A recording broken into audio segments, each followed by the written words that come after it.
Hello बच्चों, कैसे हो आप सब। उम्मीद करता हूँ मस्त होंगे, मजे कर रहे होंगे और कर रहे हैं आप बोर्ड एग्जाम की तैयारी।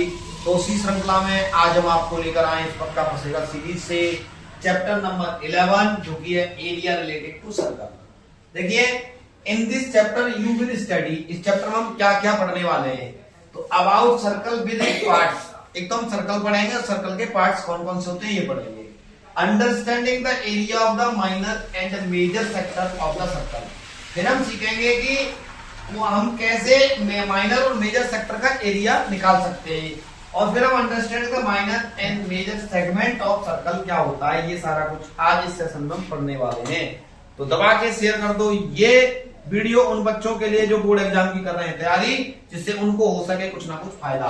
तो देखिए, सबसे पहले अगर हम बात करते हैं सर्कल की, तो सबको सर्कल की डेफिनेशन पता है, the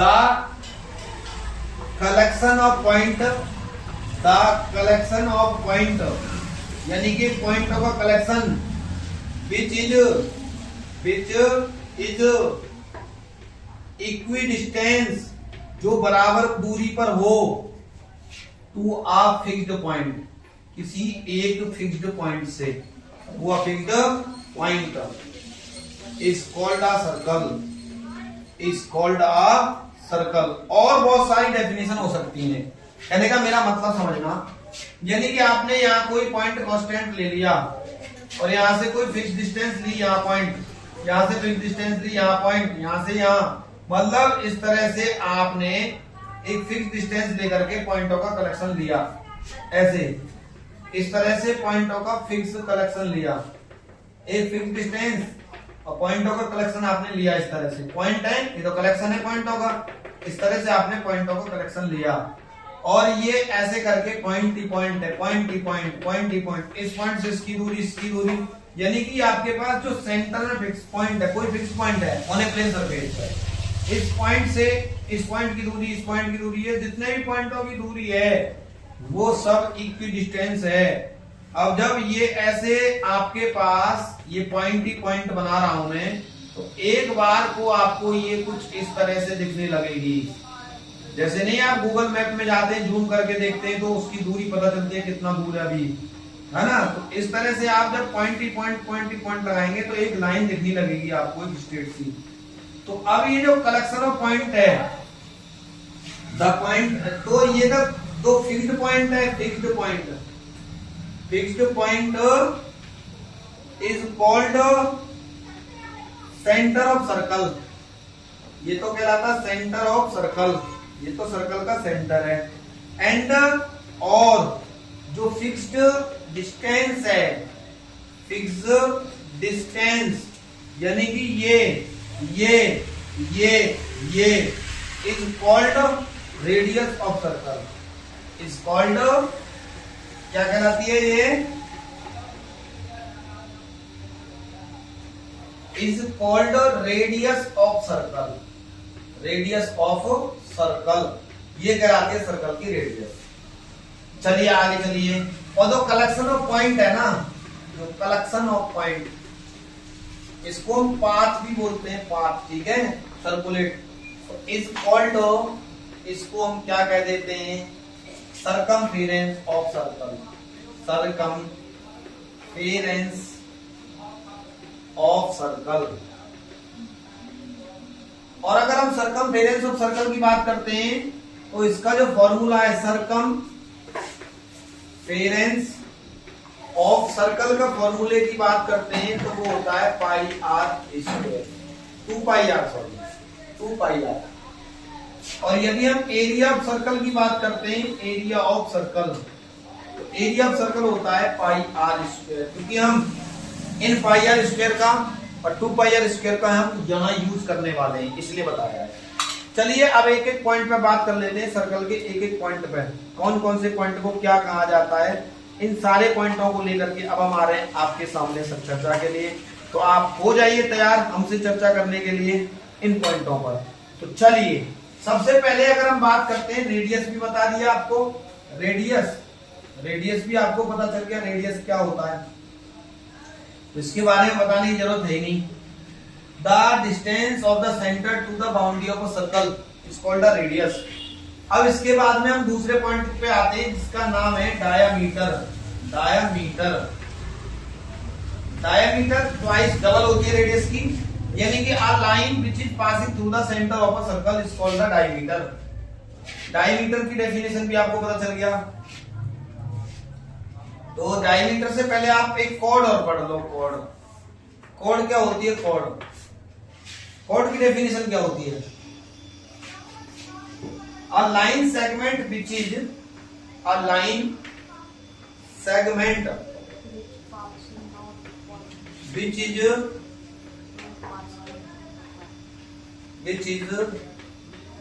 joining any 2 point of boundary of circle, any 2 points of a boundary of circle is called chord of circle। अब सर्कल पढ़ लिया आपने, इस अरे भाई क्या करें, कॉर्ड ऑफ सर्कल बिल्कुल सही है, ये सर्कल की कॉर्ड होती है। इसके बाद अगर हम आपको आगे वाला पॉइंट पढ़ाएं जिसकी हम बात कर रहे थे, डायामीटर। तो डायमीटर की डेफिनेशन होगी the longest chord of circle. The longest chord of circle is called diameter of circle. मैं वो छोटी मोटी बातें नहीं बता रहा हूं, एक पॉइंट को, एक सेंटर पॉइंट को एक बाउंड्री के पॉइंट से जॉइन करते हैं तो रेडियस मिलती है 1, दूसरे से करेंगे 2 रेडियस, तीसरे करेंगे 3 रेडियस, चौथे से करेंगे 4 रेडियस। इस तरह से एक सर्कल में इनफाइनाइट रेडियस भी हो जाती है। इनफाइनाइट डायमीटर होते हैं, इनफाइनाइट कॉर्ड होती है। अब मेरी बात को समझो ध्यान से, मैं यहाँ इसका फिगर ये बना देता हूं। मान लो आपके पास कोई छोटा सा सर्कल था और आपने इन दोनों पॉइंटों को ज्वाइन किया तो ये ए बी कॉर्ड है। अगर आपने यहाँ एक कोई सर्कल ड्रॉ किया और आपने ये लाइन ड्रॉ कर दी, ये सेंटर ओ था, यहाँ से होके लाइन चली गई है, तो ये सबसे लॉन्गेस्ट कॉर्ड होती है, इसी को डायमीटर कहते हैं। ठीक है, उम्मीद करता हूँ बात समझ में आ गई होगी। अब ये जो डायमीटर है वो सर्कल को 2 सेमी सर्कलों में भी डिवाइड करता है। अगर हम बात करें सर्कल की कॉर्ड की, तो ये सर्कल की कॉर्ड, इसको हम 2 पार्टों में डिवाइड करते हैं सर्कल को, सेगमेंट कॉर्ड में, एक माइनर कॉर्ड और एक मेजर कॉर्ड।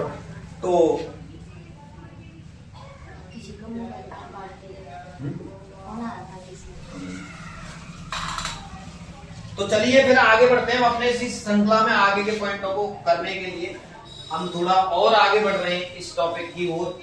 तो ये हमको पढ़ना है सारा कुछ जो मैंने अभी आपके सामने लिखा था। अब हम पढ़ते आ रहे हैं, इंट्रोडक्शन करते आ रहे हैं। आज हम इसका इंट्रोडक्शन पूरा करके चलेंगे, ठीक है। तो अब हम आगे पढ़ते हैं इस टॉपिक में, segment of circle. Segment of circle किसको कहते हैं ये समझ लो। If a chord divides a circle in 2 part is called the segment of circle।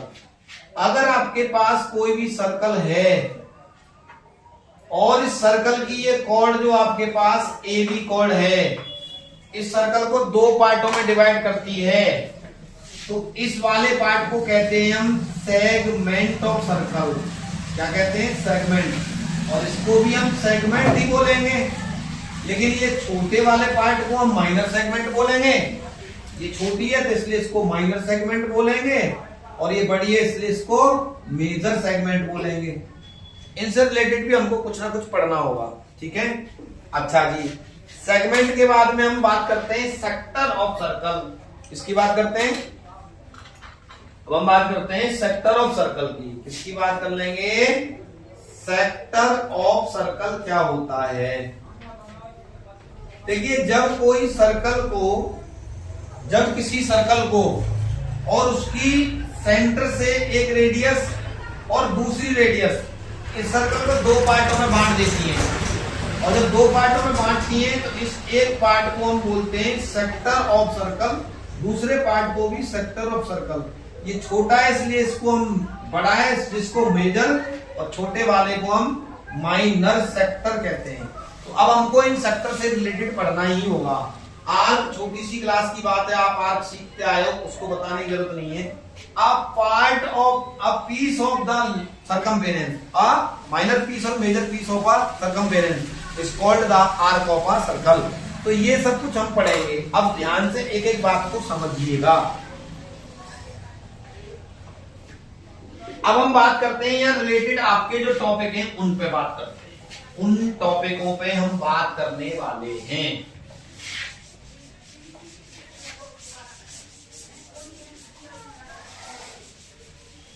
अब हम सबसे पहले एरिया ऑफ सेक्टर पढ़ेंगे, area of sector of circle. पहला टॉपिक क्या होगा? Area of sector of circle, यानी कि हम सर्कल को कितने सेक्टरों में डिवाइड कर देंगे और सेक्टरों में डिवाइड करने के बाद तब हम सर्कल का एरिया निकालेंगे। तो थोड़ा ध्यान से समझिएगा, बहुत अच्छा क्वेश्चन है। ये बताओ आपके पास ये क्या है? तुम बोलेंगे सर सबको पता है कि ये तो सर्कल है। जी ठीक है, सर्कल का ये आपके पास कोई सेंटर है और ये सर्कल की रेडियस है। जब आपके पास कोई एक सर्कल है उसकी रेडियस आर है तो एरिया ऑफ सर्कल का फॉर्मूला सब जानते हैं। अभी बताया था, इधर साइड में लिखा था एरिया ऑफ सर्कल, जो कि मैंने पाई आर स्क्वायर लिखा था। अब मेरी बात को थोड़ा ध्यान से समझिएगा। इस सर्कल के मैंने कितने पार्ट कर लिए? 2। अब मैंने इस सर्कल के 2 पार्ट किए तो मैं इस वाले सेक्टर का ये एंगल मान लेता हूं थीटा। तो अब मेरे को इस सेक्टर का एरिया बताना है कि ये सर्कल का जो ये सेक्टर बन रहा है, इस सेक्टर का एरिया क्या होगा। तो ये तो एक सर्कल का टुकड़ा है, इस पूरे सर्कल का एक टुकड़ा है, तो इस पूरे सर्कल का एरिया जो है वो नहीं होगा। इसमें ये देखेंगे कि सर्कल का कितना पार्ट है, और पार्ट देखने के लिए बेटा ध्यान समझना, ये सर्कल में अगर मैं पूरा राउंड कर दूं तो यहां से यहां तक कितने डिग्री का एंगल बनता है? कंप्लीट एंगल बनता है 360 डिग्री का। अब जब 360 डिग्री का बनता है तो ये मैं इस सर्कल का पार्ट निकालूं, ये पार्ट कितना है? तो थीटा अपॉन 360 डिग्री है ये वाला पार्ट। यानी कि आपको पूरे सर्कल के एरिया में थीटा अपॉन 360 का मल्टीप्लाई और कर देंगे तो एरिया ऑफ द सेक्टर आ जाएगा। अगर आपको क्या बताना है? Area of sector of circle with angle theta, with angle theta and radius R, and radius R का, तो क्या होगा आपका आंसर? तो एरिया होगा आपके पास A capital equal theta upon 360 into pi R square. इसी को हम अपनी दूसरी भाषा में पढ़ देते हैं, area of sector of a circle, area of sector of a circle is equal to theta upon 360 degree into pi R square. ये बंद कर लो एक डब्बा में अपना फॉर्मूला, क्योंकि आने वाला है आपके लिए काम। मान लो कभी कभी आपको ये एंगल थीटा दे दिया और कहे कि भाई नहीं हमें तो इसका चाहिए बड़े वाले का, ये बताओ इसका क्या होगा एरिया बड़े वाले का, और सेक्टर दे रखा है, तो क्या करेंगे? ये तो माइनर सेक्टर का हो गया फॉर्मूला। किसका हो गया? माइनर सेक्टर का। अब आपको एरिया ऑफ मेजर सेक्टर बताना है, एरिया ऑफ मेजर सेक्टर का बताना है, मेजर सेक्टर। तो क्या करेंगे? पूरे सर्कल के एरिया में से पाई आर स्क्वायर में से, और क्या करेंगे? ये जो छोटे वाले पार्ट का एरिया उसको हम घटा देंगे। अब घटाएंगे तो क्या होगा? पाई आर स्क्वायर आएगा बाहर, तो यहां कितना बचेगा? 1 माइनस क्या बचेगा? Theta upon 360। 360 हम ले लेंगे एलसीएम, और ये हो जाएगा 360 माइनस थीटा, और इनटू क्या हो जाएगा? Pi R square. अगर आपको माइनस सेक्टर का बताना है तो theta upon 360 pi R square लगाएंगे, और मेजर सेक्टर का बताना है तो फॉर्मूला लगाएंगे पाई आर स्क्वायर ब्रैकेट में 360 माइनस थीटा अपॉन 360। मैं दोनों तरह के फॉर्मूले बता दे रहा हूं, आपको उलझनों में पढ़ना नहीं है, सीधा सीधा जो पूछा जाए उसका आपको फॉर्मूला ठोक देना है, लगा देना है। चलिए, अगर एक और फॉर्मूला आता है लेंथ ऑफ आर्क का, आपके बोर्ड एग्जाम में दो तो फॉर्मूले हो गए ये। अब देखिए तीसरा फॉर्मूला, अगर वो आपसे लेंथ ऑफ आर्क पूछता है। अब लेंथ ऑफ आर्क का मतलब क्या भाई सुनो, यानी कि आपके पास area of length of arc, नहीं एरिया नहीं, लेंथ ऑफ आर्क पूछता है। क्या पूछता है? Length of arc. Length of arc का मतलब क्या है समझो मेरी बात। मान लो आपको कोई आर रेडियस का, ओ सेंटर का ये कोई सर्कल दिया था, जाना पहचाना सा, आर रेडियस का और ओ सेंटर का आपके पास कोई सर्कल दिया था। मान लो ये लेंथ ऑफ आर्क है, यहां से यहां तक, ए से बी पॉइंट तक लेंथ ऑफ आर्क। अब इस लेंथ ऑफ आर्क का आपसे फॉर्मूला पूछा है, लेंथ ऑफ आर्क कितनी है। तो लेंथ ऑफ आर्क जानने के लिए आपको पता करना पड़ेगा कि ये जो आर्क है वो सेंटर का कितने डिग्री का एंगल बना रहा है। तो मान लो कि ये थीटा डिग्री का एंगल बना रहा है, कोई भी होगा थीटा की जगह कोई भी वैल्यू आएगी। तो अब मेरे को बताना, अगर हम लेंथ ऑफ आर्क की बात करें तो कहां घूम रहे हैं सर्कल की? सरकमफेरेंस पर। तो पहले तो मेरे को ये बताओ, सरकमफेरेंस ऑफ सर्कल क्या होता है? Circumference of circle 2 pi R. क्या होता है? 2 पाई आर। अब ये मतलब मेरी बात को थोड़ा ध्यान समझिएगा बच्चे लोगों, 2 पाई आर का मतलब है यहां से यहां चले, यहां चले, यहां चले, पता नहीं तो कहां चले, और एंड में आके यहां आ गए, ये है 2 पाई आर। अब आपको ये पूरी नहीं बतानी 2 पाई आर, आपको तो सिर्फ ये बतानी है ये कितनी है, ये यही तो लेंथ ऑफ आर्क है। तो ये लेंथ ऑफ आर्क बताने के लिए अभी वाला प्रोसेस करेंगे, ये पता करेंगे सर्कल का कितना वाला पार्ट है। और ये पार्ट कैसे बताएगा भाई? आपके पास कोई भी सर्कल है और इस सर्कल में आपने 2 पार्ट ये कर रखे हैं, इसको ऐसे बढ़ा दो, इसको ऐसे बढ़ा दो, इसको ऐसे कर दो। तो अब इस सर्कल के कितने इक्वल पार्ट हो गए? 1 2 3 4 5 6 पार्ट हो गए। तो इस पार्ट को क्या कहेंगे? 1/6 कहेंगे। इसी तरह से अब आपको एंगल में दे रखा है पार्ट, टोटल एक सर्कल कितना एंगल बनाता है? थीटा। कितना बनाता है? 360 बनाता है। टोटल 360 बनता है और इसका ये थीटा कितना वाला हिस्सा है, तो ये पार्ट निकल के आ जाता है। तो यानी कि इस पूरे में थीटा अपॉन 360 का मल्टीप्लाई कर देंगे तो आपके पास लेंथ ऑफ आर्क निकल के आ जाएगी। तो आपको बताना है length of arc of circle with radius R, with radius R, जिसकी रेडियस आर है तो वो लेंथ एल से डिनोट की जाती है। L equal to theta upon 360 into 2 pi R. या तो ये कह लो या इसको 180 टाइम काट दो, theta upon 180 into pi R. मेरे कहने से आप ये फॉर्मूला याद मत करना, इसमें बच्चे कंफ्यूज रहते हैं। आप इसी की तरह बनाना, लेंथ ऑफ आर का formula theta upon 360 into 2 pi R. जब लेंथ की बात आए तो 2 पाई आर का गुणा, और जब एरिया ऑफ सेक्टर की बात आए तो पाई आर स्क्वायर का गुणा। किसमें? थीटा अपॉन 360 में। और माइनर आर्क की पूछेगा तो क्या करेंगे? 2 पाई आर में से इसको घटा देंगे फिर से। तो इतनी बातें समझ में आ चुकी हैं। अब इसके बाद आगे एक और बताते हैं, ठीक है जी? इतनी बातें सब बच्चों के समझ में आ चुकी हैं। चलिए तो थोड़ा सा पॉइंट और है, उस पर और डिस्कस कर लेते हैं। अगर एरिया ऑफ सेक्टर पूछने लग जाए तो क्या होगा?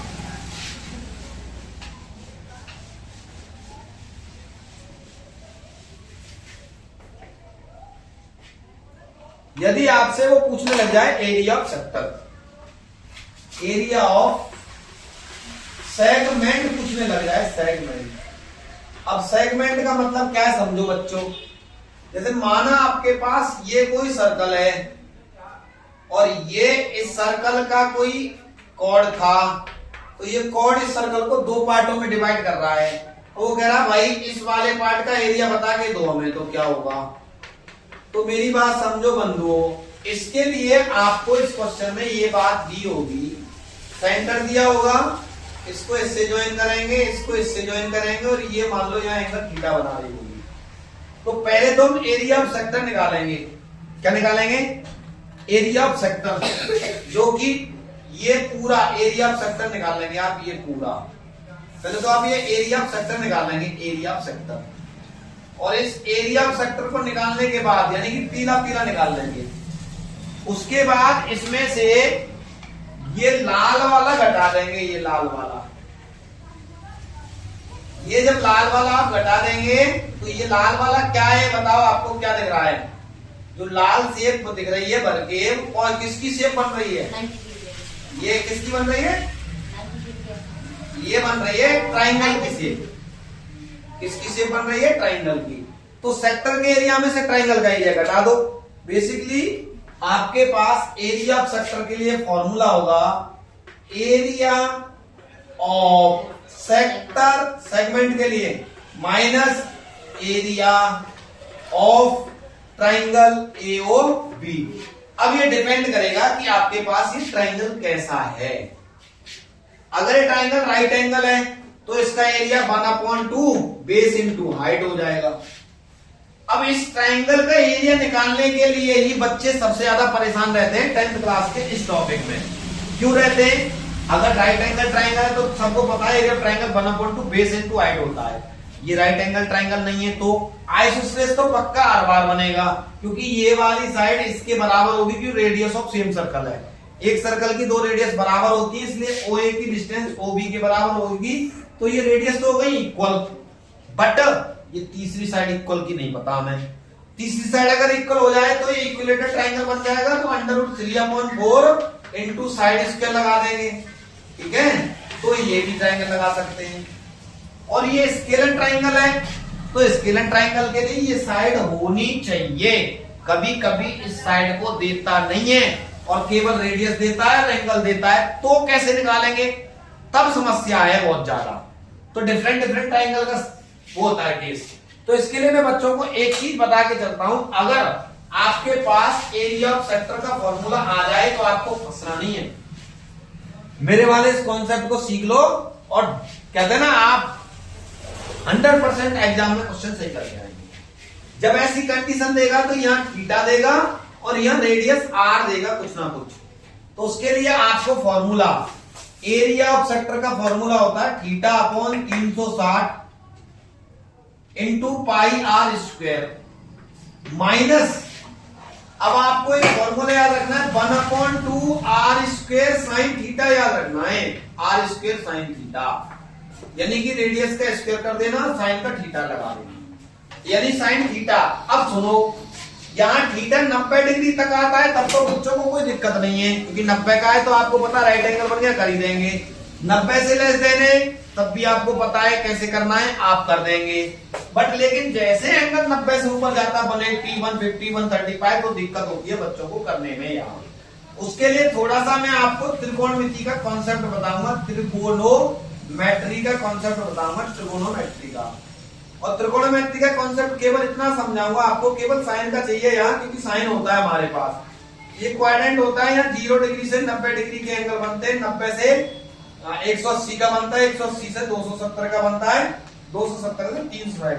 ये सब आप 11th में पढ़ेंगे जाके। तो केवल आप ये दो क्वाड्रेंट देख लो, एक क्वाड्रेंट ये फर्स्ट और सेकंड ये। इसमें हम अगर हम बात करें तो सारे साइन 90 माइनस थीटा के फॉर्मूले लगते हैं। cos 90 माइनस थीटा आता है और tan 90 माइनस थीटा आता है। इन सबको सीखने की जरूरत नहीं है।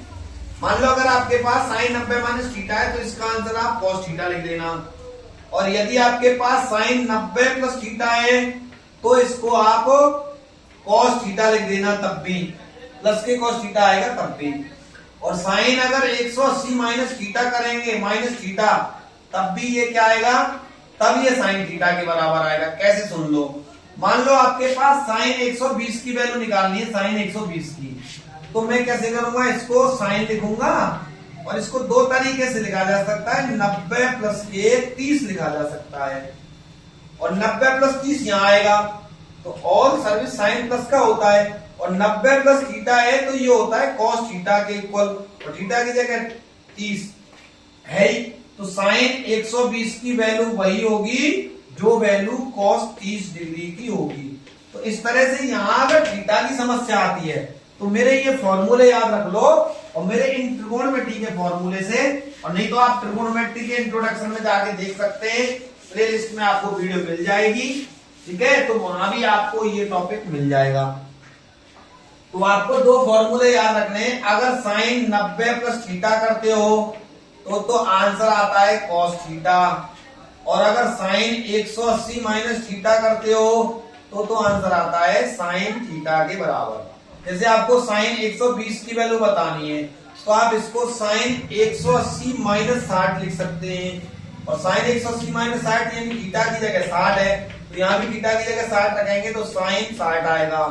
जो वैल्यू साइन 60 की होती है वही वैल्यू साइन 120 की होती है, वही वैल्यू cos 30 की भी आ रही थी अभी, क्योंकि जब आप इसको साइन 90 प्लस 30 में ऐड करेंगे तो साइन 90 प्लस 30 क्या होता है, cos 30 होता है। तो जो वैल्यू cos 30 की वही वैल्यू साइन 60 की, वही वैल्यू साइन 120 डिग्री की होगी। बस यही फॉर्मूले आपके यूज होते हैं और कुछ दिक्कत नहीं है, बस ये निकालना चाहिए। मान लो साइन 150 की वैल्यू बतानी है आपको तो आप इसको दो तरीके से कर सकते हैं, साइन 90 प्लस 60 कर सकते हैं या साइन 180 माइनस 30 कर सकते हैं। और जब साइन 180 माइनस 30 करेंगे तब तो ये साइन 30 ही आएगा, और जब साइन 90 प्लस 60 करेंगे तो ये cos 60 आएगा। यानी कि जो वैल्यू cos 60 की होगी वही वैल्यू साइन 30 की होगी, वही वैल्यू साइन 150 की होगी। अब एंगल कुछ भी आ जाए उसको तोड़ने का तरीका मैंने आपको यहाँ बता दिया है। तो इस तरह के फॉर्मूले आपके इस टॉपिक में हो जाते हैं कंप्लीट। अगर एरिया ऑफ सेक्टर का फॉर्मूला बताना है या एंगल थीटा है या रेडियस आर है तो ये होता है। ये तो माइनर सेगमेंट का है, और मेजर सेगमेंट का निकालना है तो क्या करेंगे भाई, मेजर सेगमेंट के लिए मैं यहाँ बता देता हूं आपको। आप मान लो मेजर सेगमेंट का बताना है आपको फॉर्मूला, तो मेजर सेगमेंट के लिए देखो ये तो area of major segment, major segment, ये कौन सा सेगमेंट था, माइनर सेगमेंट था। माइनर मतलब ये छोटा वाला, ये जो सफेद कर दिया ये वाला। तो मेजर सेगमेंट के लिए क्या करेंगे, आप पाई आर स्क्वायर में से पूरे सर्कल के एरिया में से, और ये जो आपने एरिया निकाला है ये जो कि theta upon 360 into pi R square minus 1/2 R square sine theta, इसकी जो वैल्यू आए पूरे सर्कल की एरिया निकालना और इसमें से घटा देना। आंसर आपका जो माइनर का है वो माइनर का रह जाएगा अलग यहाँ, और पूरे सर्कल के में से घटा देंगे तो आपके पास फिर मेजर सेक्टर का एरिया आ जाएगा। तो इस तरह आपने यहाँ आज इंट्रोडक्शन में जो आपके काम आने वाले हैं वो सारे फैक्ट आपने सीख लिए हैं, और अगर कोई 2-4 फैक्टर रह रहे हैं तो वो मैं आपको बता देता हूं। एक और बात याद रखनी है, अगर राइट एंगल बनता है 90 डिग्री का बनता है तो वो भी आपको याद रखना है 90 डिग्री के लिए क्या है। तो इतने फॉर्मूले आपके यहाँ काम आते हैं। तो आपको एक और याद रखना है, एरिया ऑफ क्वाड्रेंट क्या होता है, direct area of quadrant. Area of quadrant का मतलब क्या है, मान लो ये सर्कल है और सर्कल के ये हमने कर लिए 4 हिस्से, तो इसको हम एक सर्कल का क्वाड्रेंट बोलते हैं। और जब क्वाड्रेंट बोलते हैं तो ये थीटा बनता है 90 डिग्री, और ये आपका क्वाड्रेंट है, ये एक सेक्टर का काम कर रहा है। तो इसके लिए फॉर्मूला वही लगाते हैं, theta upon 360 pi R square.